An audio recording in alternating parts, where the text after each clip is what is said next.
Hi, welcome. Enjoy the content, subscribe and turn on notification. Leo Vance believed in control. At 36, it was the bedrock of his profession and his personality. As a maritime pilot in Seattle, his job was to board colossal container ships in the turbulent waters of Puget Sound and guide them through treacherous channels to the port. He steered giants, worth hundreds of millions of dollars, through fog and current, making life or death decisions in the space of a heartbeat. Calmness wasn't a trait for Leo. It was a tool, honed to perfection. People trusted him. With their cargo, their vessels, their lives. He trusted himself to never falter. His professional life was a flawless execution of procedure and foresight. He believed his personal life was the same. He was married to Tessa Reed. She was 34. A vibrant and ambitious public relations manager for a high-end fashion label. Their marriage, 9 years in, was what Leo considered his safe harbor in the chaos of the world. They had met at a mutual friend's rooftop party. A decade prior, Tessa had captivated him instantly, not with quiet grace, but with an effervescent energy that drew people to her like a magnetic force. She had an easy laugh, and a way of making every single person feel like they were the most important one in the room. Leo, quieter, more introspective, was drawn to that energy. She was the brilliant flame to his steady, watchful presence. She lit up every room, and he found a certain satisfaction in being the one she came home to. The one who saw the flame dim to a soft, warm glow at the end of the day. After 2 years of dating, marriage felt like the logical, correct next step. Everything just seemed to fit into the life plan he had meticulously constructed in his mind. They bought a comfortable house. A quiet, tree-lined neighborhood with a view of the distant water. It had a large, green yard, where they planned to one day watch their children play. They didn't have children yet. A point of quiet, unresolved discussion. The plan was to try next year. Once a major brand launch Tessa was overseeing was complete, and Leo could secure a more predictable shift rotation. Their routines were intense. Running on parallel tracks that often failed to intersect. Leo's work was demanding. Shifts that rotated around the clock. He could be gone for a full day navigating a vessel. Sleeping in pilot quarters, always alert, always focused, knowing that a single miscalculation could lead to disaster. Tessa was in constant motion of a different kind. Her world was one of launches, press events, and client dinners. It demanded her constant presence, frequent travel, and a wide, ever-expanding network of contacts. She was outgoing, a brilliant conversationalist, and perpetually attached to her phone. Replying to messages, coordinating with teams, soothing egos. Leo admired her dedication. He told himself he did. He saw it as a reflection of his own commitment. Even if it meant their shared time was dwindling to rushed breakfasts and exhausted, wordless evenings. They operated on an unspoken agreement. Or so Leo believed. Mutual trust. Space for professional growth. Unconditional support. It was a perfect, modern partnership. The foundation was solid. He had checked the blueprints himself. The first signs of trouble, when he looked back on them later, were as subtle as a shift in the current. Almost imperceptible. Unless you knew exactly what to look for. And Leo always knew what to look for. It began. With time. Tessa started staying at the office later. More often, she'd arrive home after 10 at night, smelling of expensive perfume and exhaustion, but always armed with a plausible excuse. A launch event ran long.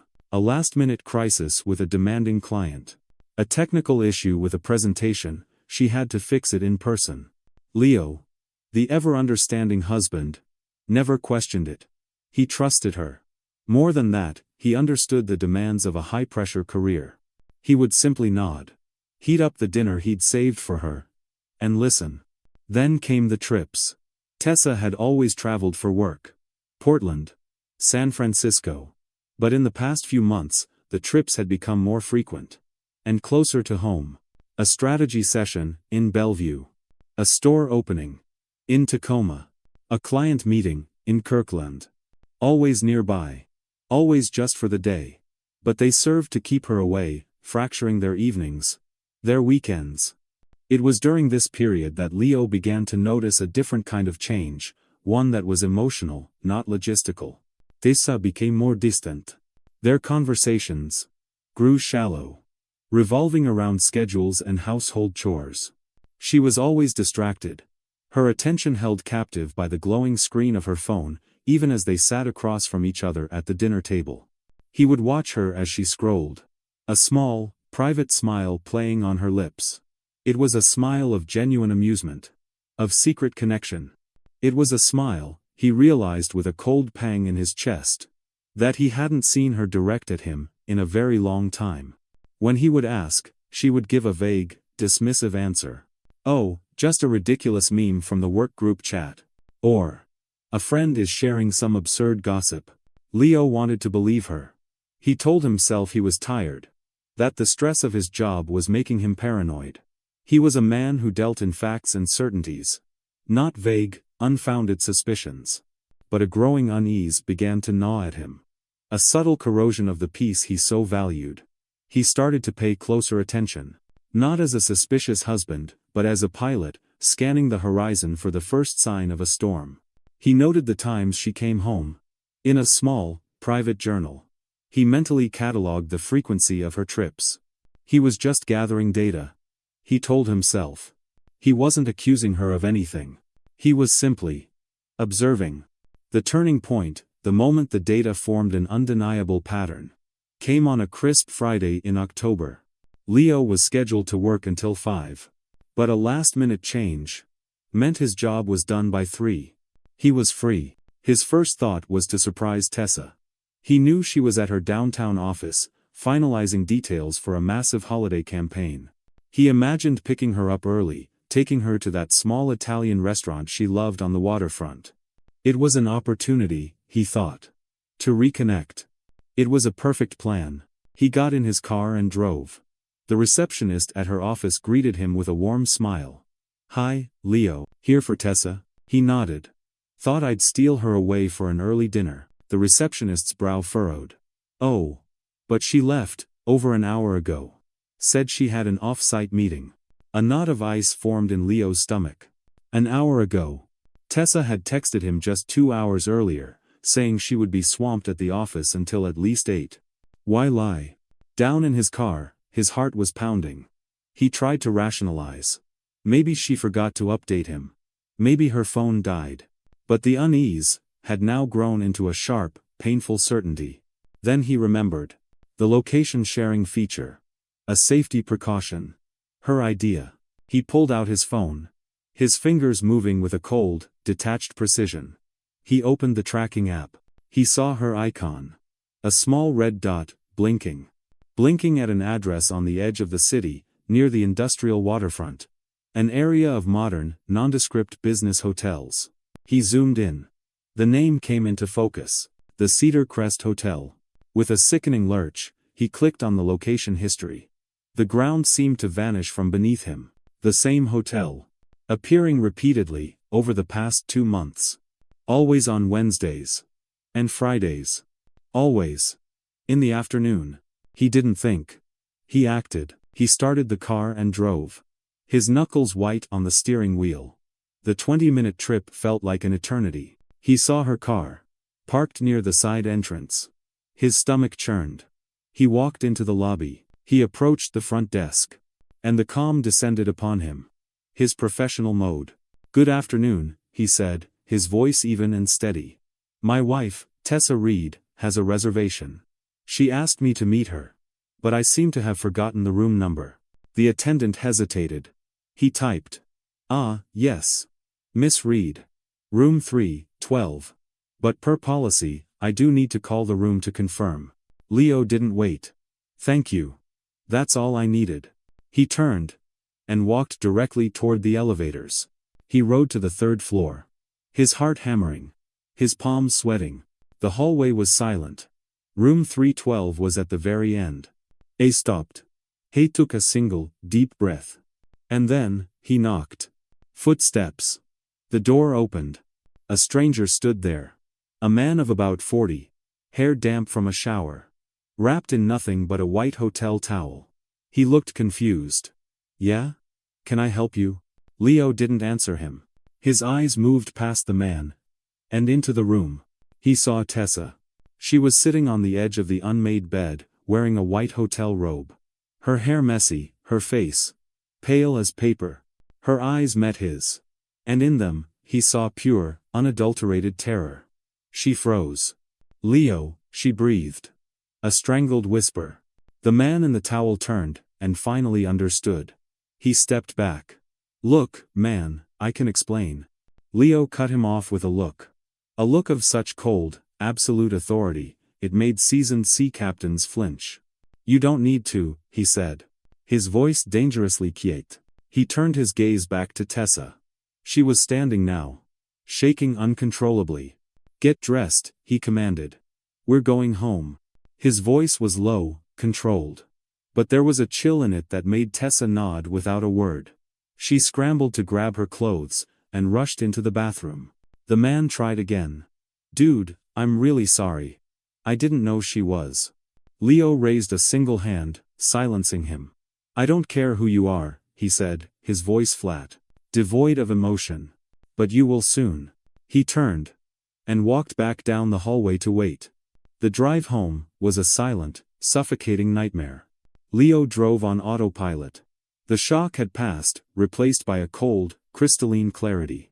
While waiting at a red light, he pulled out his phone. With methodical calm, he took screenshots of the GPS history. Every visit. Every date. Every time. He saved everything to the cloud. He emailed copies to himself. Evidence. He needed evidence. It wasn't about emotion anymore. They arrived home as the sun was setting. The beauty of it felt like a personal insult. Tessa hesitated in the entryway. A stranger in her own home. Leo went straight to his study. He printed out the screenshots. He laid them out on the kitchen table. In chronological order. A briefing. She stood frozen in the doorway. He finally looked up at her. His expression, unreadable. Do you have something to say? That broke her. The tears came. Racking sobs that shook her body. She reached for his arm. But he pulled away. Leo, please, she wept. Please, let me explain. Then explain, he said. His voice, pure ice. It was a mistake, she sobbed. A terrible, terrible mistake. How many times? He asked, pointing at the printouts. Count them. How many times did you make this mistake? I don't know, she whispered. Maybe 8, 10 times? 10 times is not a mistake, Tessa, he said. 10 times is a choice. A series of choices. He leaned forward. Who is he? Dominic Croft, she whispered. He owns a company. He was just attentive. He was funny. He made me laugh. And that justifies it? Leo's voice rose, sharp and brittle. That justifies you cheating on me? Lying to my face? Every single day? No, she cried, nothing justifies it. I felt so alone, Leo. You're always working. Always gone. Do not try to blame this on me. He slammed his hand on the table. Tessa jumped. If you were unhappy, you should have talked to me. But you didn't. You chose to sleep with another man. He kept going. Relentless. Is he married, too? Silence. Leo let out a short, bitter laugh. Of course, he is. So, you're both destroying 2 families. Wonderful. He stepped back. It's over, Tessa. The marriage is over, she begged. She pleaded. But his decision was made. That night, she slept in the guest room. The next morning, a Saturday, Leo woke up early. He sat at his desk and began his work. He researched divorce laws. He took meticulous notes. Then, he did something else. He searched online for Dominic Croft.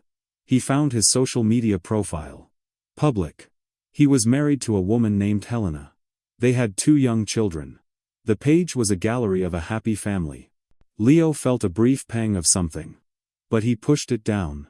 Helena deserved to know the truth. It wasn't revenge, he told himself. It was justice. He created a new, anonymous email account. He wrote a short, direct message. He attached 3 of the clearest GPS screenshots. And he sent it. The die was cast. He had administered justice. Now, he would simply watch the consequences unfold. The bomb Leo had planted detonated over the weekend. On Monday morning, Helena Croft confronted her husband. He tried to deny it, but the evidence was overwhelming. She kicked him out of the house. She called a divorce lawyer. And then, she contacted Tessa's company. On Tuesday, Tessa was called into a meeting with HR. She came home that evening, completely shattered. The company had immediately terminated its contract with Dominic's firm. Blacklisted him. They had issued Tessa a formal and final warning. She wasn't fired. But her career there was effectively over. Her reputation in ruins. Dominic called her, screaming that she had ruined his life. Then he hung up and blocked her number. The wreckage was total. When Leo handed Tessa the divorce papers that Wednesday, there was no fight left in her. She signed everything. She accepted a financial settlement that was far less than she was legally entitled to, just wanting it to be over. The divorce was finalized in 3 months. Surprisingly fast. During that time, Leo buried himself in work. He methodically erased Tessa from his life. He blocked her number, her social media. He packed away photos into boxes and stored them in the attic. A tomb for a life that no longer existed. 6 months later, Leo's life was completely different. He had started therapy. Not because he felt broken, he explained, but to process the event in a healthy and efficient manner. The therapist helped him see that Tessa's betrayal was not his failure, but a reflection of her own flawed choices. It was a comforting, validating conclusion. He also began exploring new hobbies. Rock climbing. He loved the mental challenge. The absolute focus required. It quieted his mind. There, he met new people, including an instructor named Kate. She had a warm, genuine smile, and a calm, grounded energy he found appealing. They started talking. For the first time in almost a year, Leo felt a real connection. He wasn't ready for a new relationship, he told himself. But the possibility no longer felt frightening. It felt like a logical next step. The last thing Leo heard about Tessa was that she had quit her job and moved back in with her parents, far away from the painful memories. A year after the discovery, Leo sat in his living room. The house felt truly his now. He had rearranged the furniture, painted the walls a calm, neutral gray. He had removed any lingering trace of Tessa. It was his space, under his control. He looked out the window at the backyard, where the first spring flowers were beginning to bloom, a symbol of renewal. He thought about what had happened. He could have remained trapped in bitterness. But he had chosen a different path. The revenge he exacted was surgical, he reasoned. Necessary. He had simply exposed the truth and allowed the natural consequences to unfold. It had not consumed him. He had learned his lessons. He learned that trust, once shattered, cannot be rebuilt. He learned that the most powerful response to betrayal is the calm, decisive act of removing the source of that betrayal from your life and building something better. The last time Leo thought about Tessa with any real feeling was on a Saturday afternoon, high up on a challenging wall at the bouldering gym. Kate was watching from the mat below, an encouraging smile on her lips. He reached the top. He looked down. The height didn't scare him. Nothing really scared him anymore. He had survived the fall. He had learned to climb again. And now, he was higher than he had ever been. He was free. He rappelled down. Kate greeted him with a high five.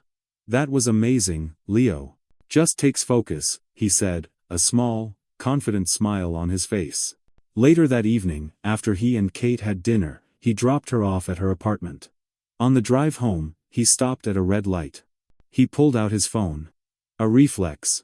His thumb hovered over his apps. He and Kate had recently enabled location sharing. For safety, of course. It was his idea this time. His thumb moved over the icon for the map. He saw her small, reassuring green dot, stationary inside her apartment building. Exactly where it was supposed to be. He didn't open it. He didn't need to check the history. Not tonight. He put the phone down. And when the light turned green, he drove home to his quiet, orderly house. Feeling completely and utterly in control. Thank you for watching the video. If you enjoyed it, don't forget to subscribe to the channel and turn on notifications so you won't miss any updates. See you next.